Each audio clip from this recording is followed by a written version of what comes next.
Good evening, cult members, and welcome to Pop Culture Cult. I'm Sean. I'm Janice. And welcome to our weekly breakdown, wild speculation, and possibly trying to figure things out review of House of the Dragon. This is for episode 3. I don't know what the title is. Nobody, like HBO hasn't put it out yet. It's not on IMDb yet.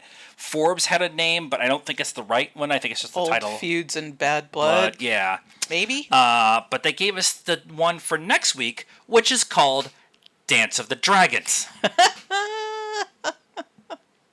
I mean, we're not there yet, but We would like to talk about that episode. it's the start.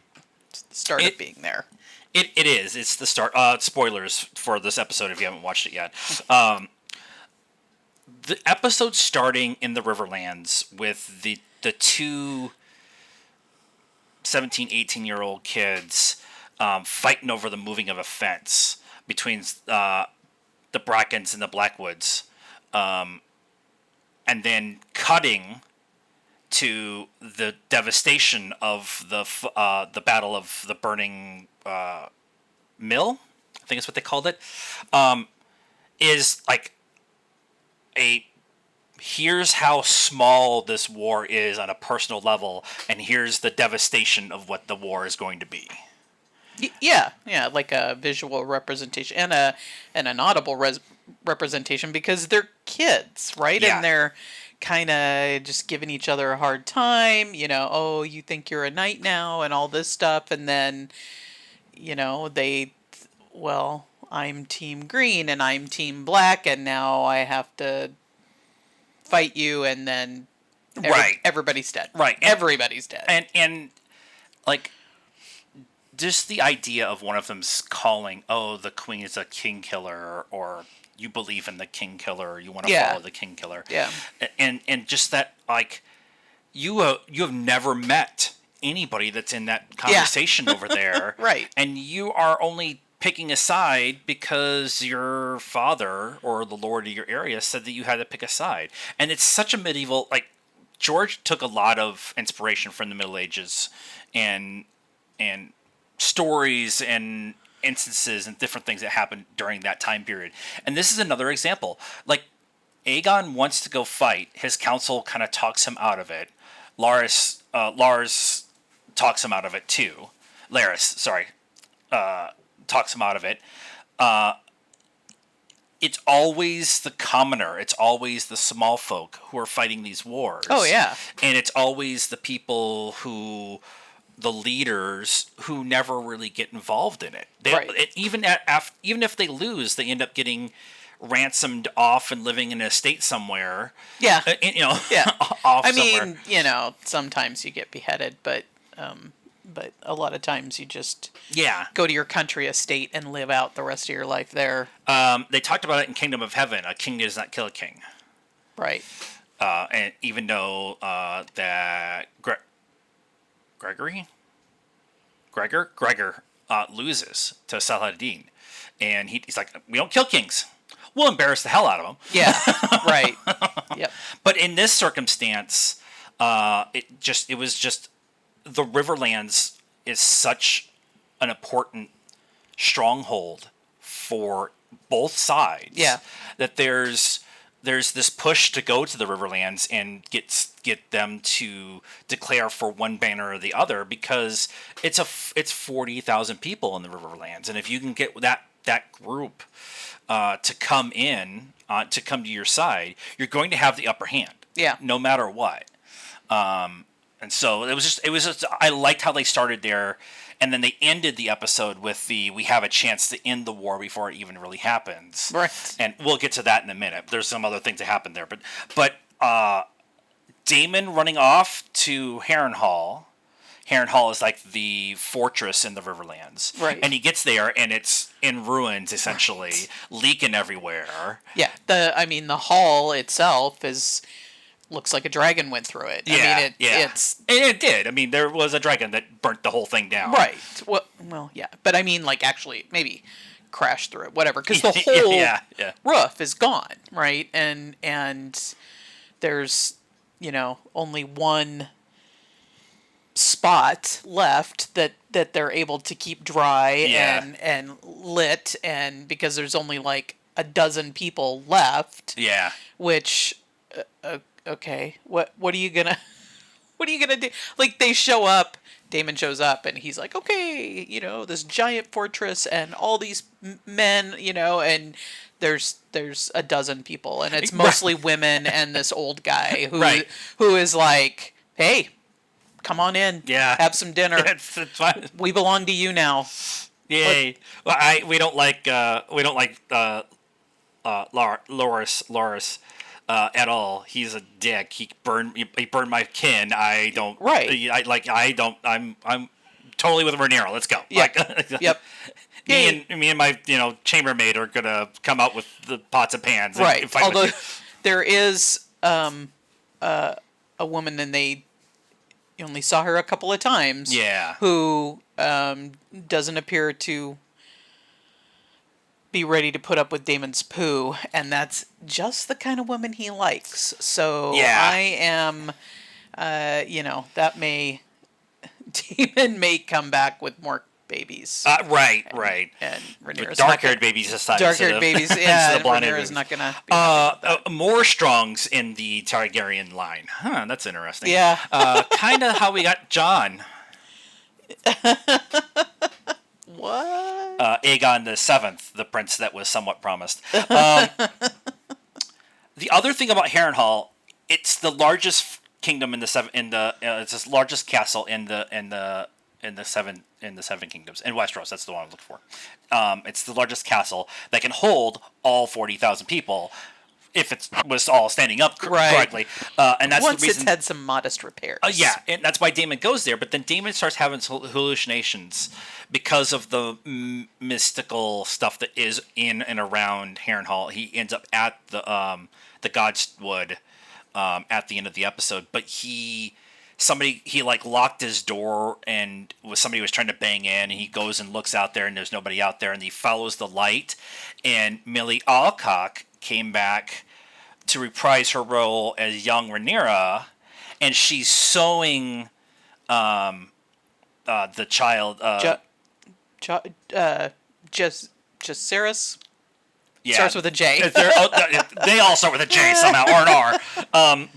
But she's sewing his head back on, and so he's having a full on episode, and then he ends up at the Godswood. Yeah. And that's kind of where we leave him. that's where we leave him. Although the girl, whoever she is, walks by and says something to him. You're going to die here. Yes. Well. And we've talked about this in the past with other reviews that we've done. We've read the first Game of Thrones book. We ran through the whole series multiple times.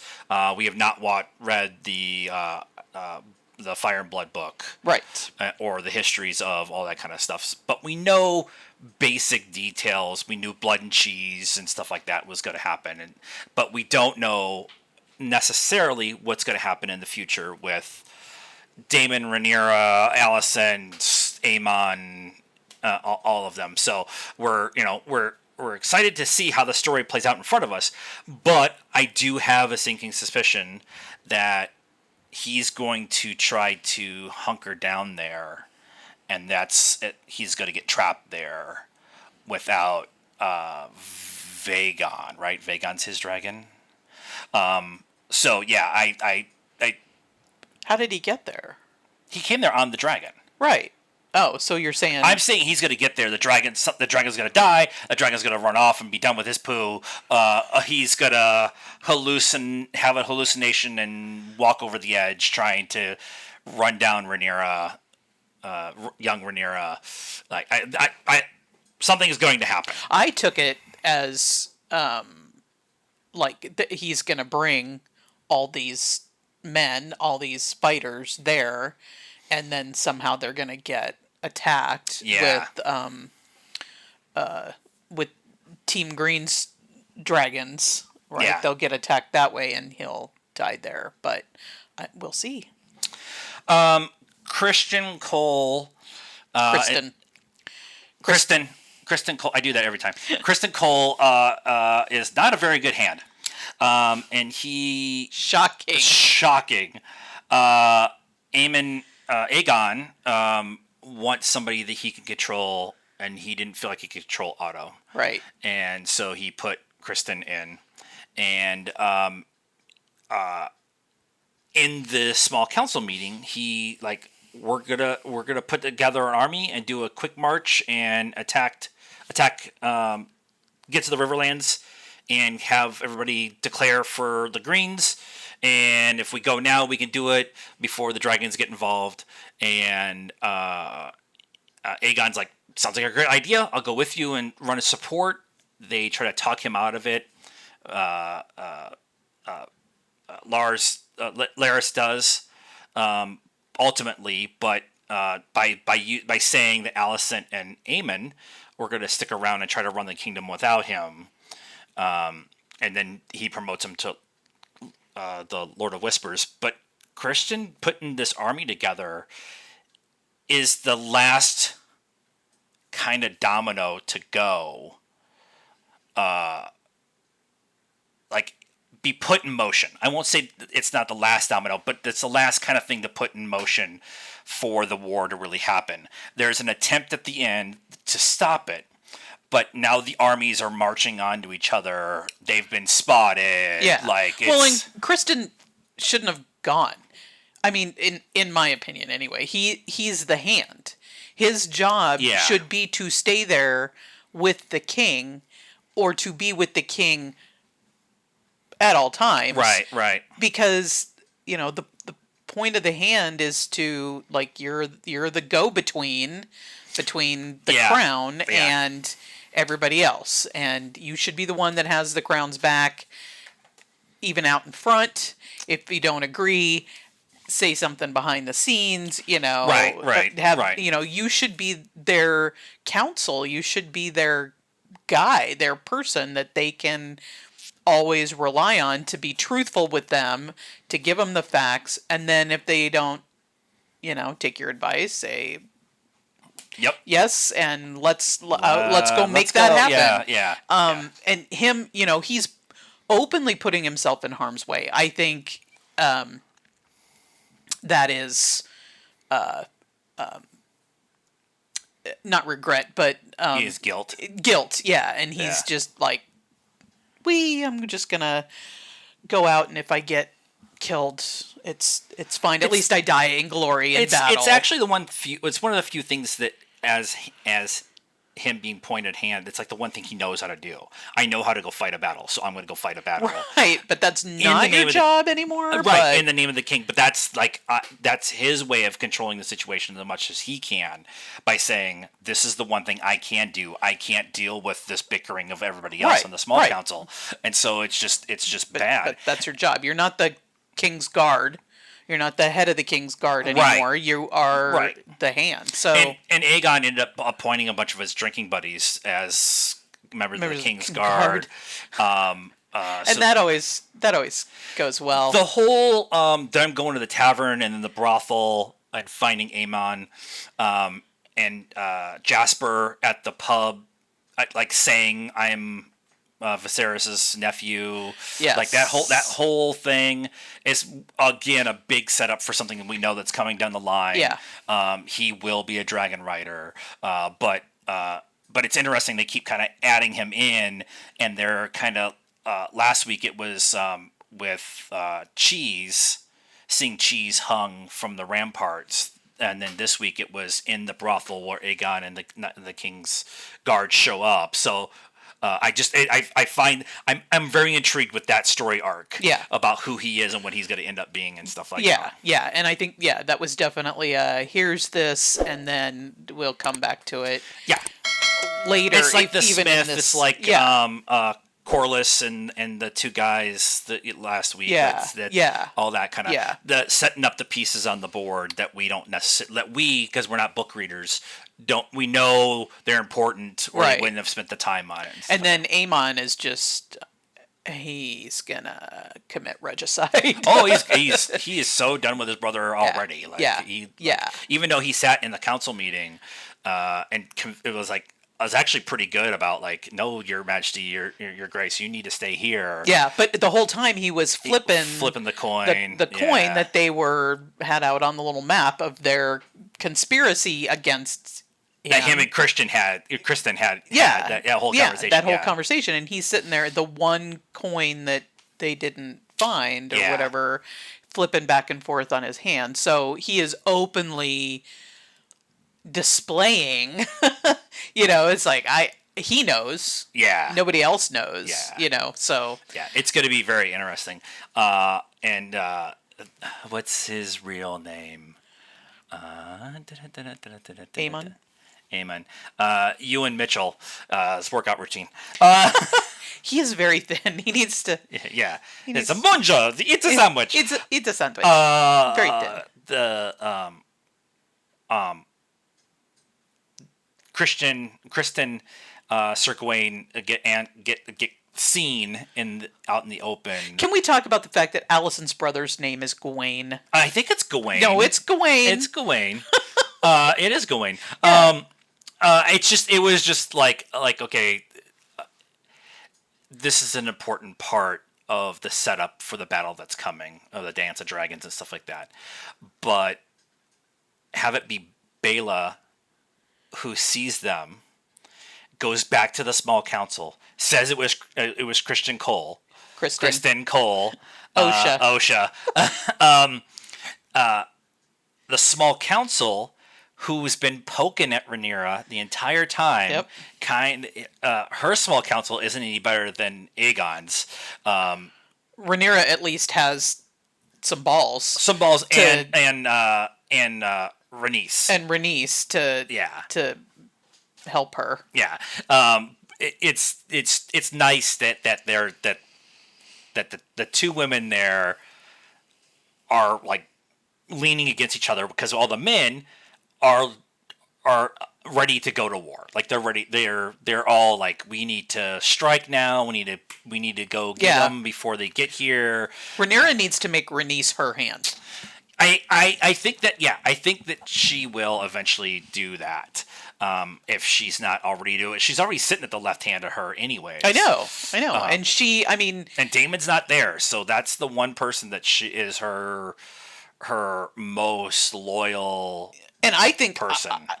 Personally, I think she should rely on Rhaenys way more than Daemon. Oh yeah. Rhaenys thought she was going to be queen. Yeah. So she prepped for this her entire life, and then it didn't happen. Yeah. And so she carries herself and presents herself and thinks like she was queen. Yeah. Even though she wasn't. So the two of them, and I feel like Rhaenyra does too, because she knew from a very young age that her father proclaimed her. So they like had time to prep for being it. Yes. Viserys spent time with getting Rhaenyra ready. Right. Not Aegon. Not Aegon. He doesn't know poo. know what he's doing. Okay, so the big thing about this episode ultimately comes down to Rhaenyra making a huge calculated risk of going to King's Landing, sneaking into the Sept, and having a face-to-face with Alicent. And she brought a dagger, more to protect herself from Alicent than actually to kill Alicent. And yeah, and to get her to not scream long enough so she could talk to her. She could talk to her, yeah. And I appreciate that the two of them fell back into their old childhood kind of conversations. Like there was very much they do actually care about each other. In this conversation, Rhaenyra kept saying, like, I was my father's pick. Like I was the reason I was picked. And Alicent's like, no, he changed his mind. It was Aegon. Like an hour after he talked to Rhaenyra. Right. Like what happened in that hour that he suddenly decided it wasn't me. And Rhaenyra the entire time's like, I know he loved me. I know he loved you. Let's stop this war before it actually happens, because we know what's going to happen. It's going to be bloody and nasty and terrible, and it's going to be something that neither one of us want to have carry that burden. And Alicent finally breaks down and tells her about Aegon the Conqueror, Aegon, the prince that was promised, and Rhaenyra is like, he told you about the story of Ice and Fire, and Alicent's like, the what? Like whatever, and Rhaenyra instantly figured out that it was not that he told the story; it was that his mind had gone so badly that the only thing that he could remember was this one part of the story. And Alicent, as we all know, took it to mean that Aegon, her son Aegon the Fourth, Was the prince that was promised, which is not true. And Rhaenyra says, this is not right. This is not the way it's supposed to happen. Right. It's not supposed to be like this, and you now know it's not supposed to be like this. Right. And Alicent says, it doesn't matter. I don't have the power in the room anymore to change it. She didn't say it like that. She said it doesn't matter. How did she put it? Yeah. She said, like, I can't change it or something. But yeah, she didn't specifically say I don't have the power, but more like it can't be changed or something like that. She was a little vague about it, which when we watched it, I took it to be that she was just being obstinate. But then we watched the after show. Yeah, the after show, and they explained that she's just saying I don't have any power over to change it, which isn't true. If she was in touch with her children at all, which she is not, because she didn't even console Aegon when his child died. He was crying. He was in despair. She didn't console him at all. If she talked to them, if she, did anything, she would understand that he doesn't know what he's doing. Yeah. And he knows he doesn't know what he's doing. Yeah. And he's just trying to fake it till he makes it. Yep.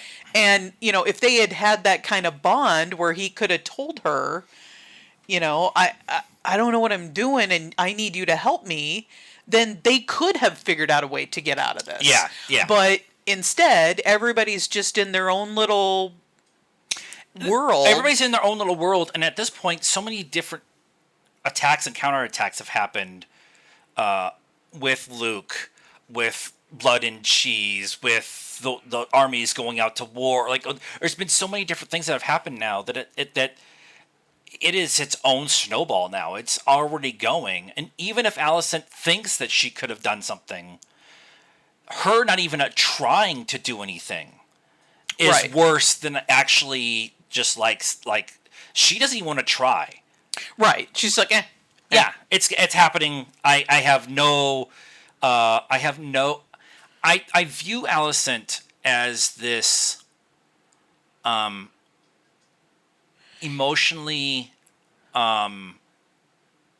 inept person. And that's because her father is an emotionally inept person. And so she learned from her father that there's no emotion that can be you can't have emotion or whatever. You have to think logically and everything. And if she had any emotion to her at all, she would have gone to Aegon and comforted him. Right. She would have said, hey, maybe I know that the snowball is already going, but I'll try. At least I'll try. Maybe we can try to figure something out. Right. But her first instinct was, are you going to abdicate your throne or yeah, like her first thing, like she had every opportunity in that conversation with Rhaenyra to say, I love you. I messed up. We need to make this right before thousands of people die. Right. And she refused to do it, which is again another example why we are Team Black. Rhaenyra, right. They even talked about Rhaenyra had snuck into King's Landing. If she gets caught, what's the worst that's going to happen? They're going to hang her in the streets. Right. Then the war is so on. Yeah. And so she takes all the risk to go talk to Alicent, and Alicent gives her the hand. Yep. And it's so frustrating because Allison and the Hightowers have had multiple opportunities to do the right thing. Now, if they had done the right thing, we wouldn't be watching the show and you wouldn't be listening to us talk about it. Right. But that's part of the reason why we love the story of Ice and Fire, the Game of Thrones, and whatever. Because multiple times, Ned, just shut your mouth for 5 minutes until you're not in King's Landing. Don't trust Right. Littlefinger. Right. And you'd still be alive. And you still be alive. You can go back to the north. You can tell everybody the real story. It's there's I want to strangle Allison so bad. Yeah. And I know that she's going to be the one who actually ends up living through this whole thing. Right. Because she's not going to be on a dragon. She's not going to be in the battlefield. Right. She's going to be at King's Landing. But she gets to live with. I mean, if she does, I would see her as the, totally broken person because Yeah. she will see that she had all the opportunity to stop this. Everybody tried to tell her hundreds of thousands of people are going to die. Yeah, yeah. And she didn't do anything. And so now all that blood is on her hands. Yeah. Yeah. Yeah. And it's only going to get worse. I mean, you think that your grandson being beheaded in his bed was horrible. It's only going to get worse.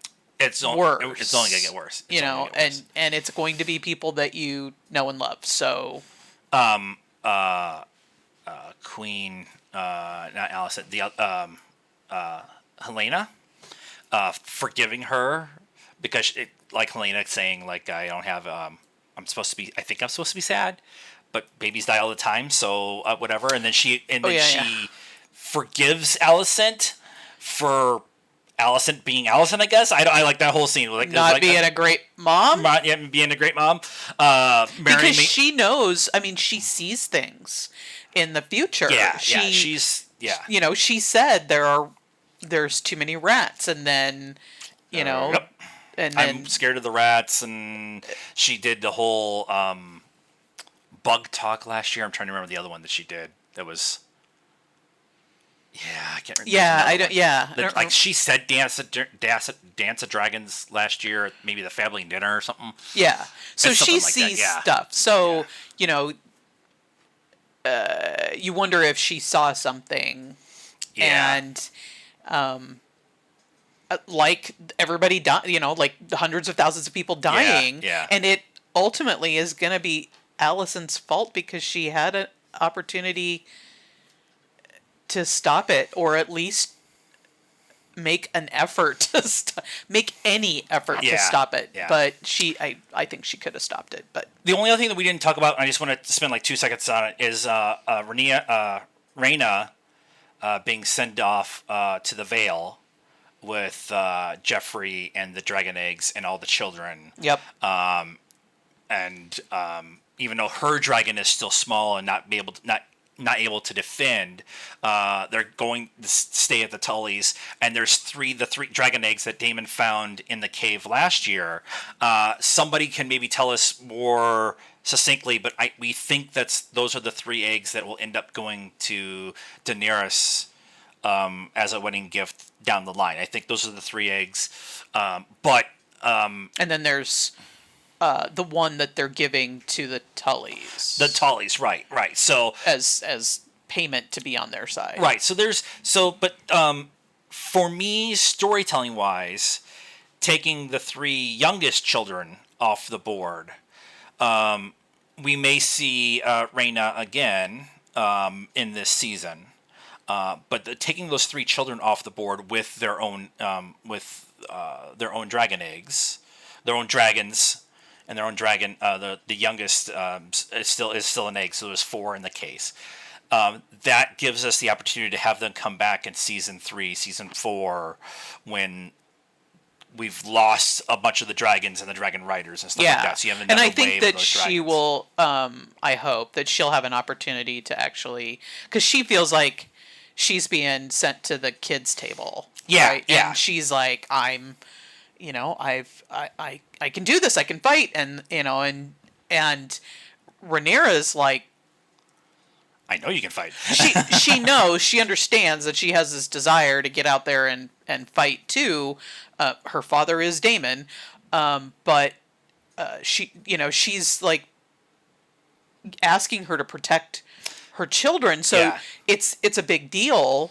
And her sister, is saying, Bella is saying the same thing. This is a big deal, and she's like, but I want to fight. So I hope that she'll have an opportunity later to yeah. either It was defend the little ones, or be able to get back into the fight. Ultimately, like, for this story, it makes sense for Rhaenyra to send her off because she knows the fight is coming. This is how she does this before she goes to King's Landing to have the meeting with Alicent. But she's protecting her future as much as she can by sending them to the Tullys, and the Tullys are not picking a side. They're out, they are Team Black, but the Vale's way over there. They're not even involved in anything. Right now. Yeah. But storytelling wise, it makes sense so those children can come back. When Rhaenyra's playing Rhaenyra's playing the long chess. game. Yeah. And Alicent is climbing in bed and pulling the covers over her head. That's not where I was thinking, but that's totally what it is.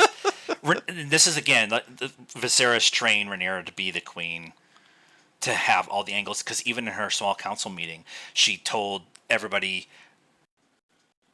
I'm going to take your advice and I will think on it for a minute, and then Rhaenys gave her just kind of ever so slight grin. It's just like, that's my girl. There's a couple of those people in her Rhaenyra's small council that are going to get stabbed in the neck by Rhaenys, because she's sitting right there, and every time she just kind of rolls her eyes over to him, I'm like, just pull a dagger out, just put it right there underneath his chin. Just what? Just stop talking to your queen like that. But Rhaenyra is the type of person who wants the opposing point of view as well. So but the way it's being presented by some of the members on the small council is disrespectful. It's very disrespectful.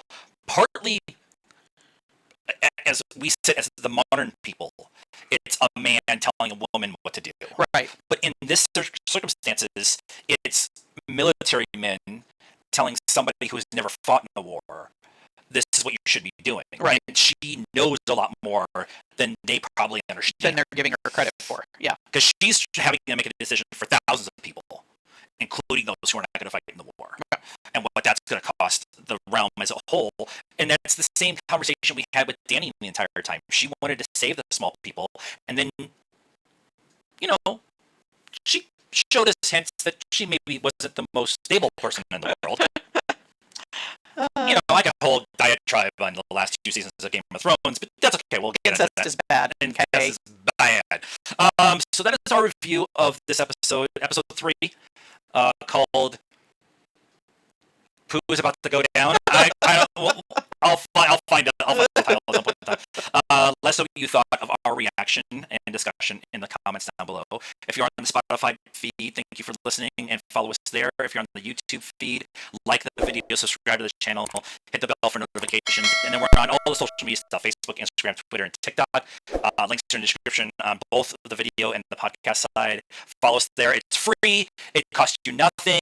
It means nothing for you. It means the world to us. It shows some love. Love. And until next time, cult members, good afternoon, good evening, and good night now.